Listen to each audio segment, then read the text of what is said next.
va faire à partir de ça? Eh bien, probablement, il faut considérer ce réseau de données comme un bien commun.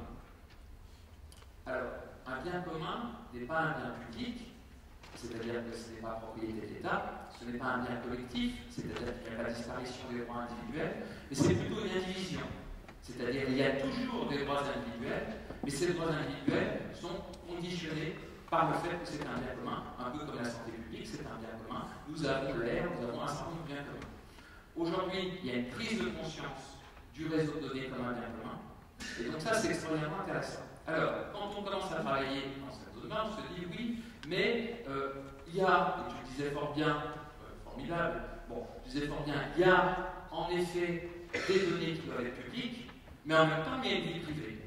Est-ce qu'on est obligé, est-ce qu'on peut avoir formager des serres, c'est-à-dire conserver une vie privée, et en même temps avoir une vie publique? Alors, on parle d'anonymisation. La plupart des systèmes d'anonymisation sont réversibles, donc ne fonctionnent pas.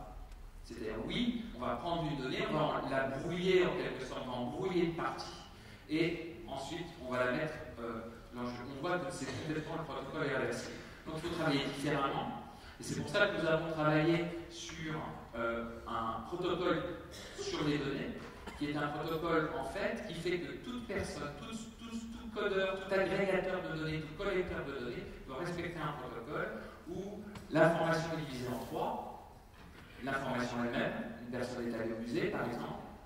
Le profil, c'est l'identifiant que donne le capteur, et puis la vraie identité de la personne, qui peut être son nom, mais qui peut être aussi son visage, ou tout autre moyen de l'identifier.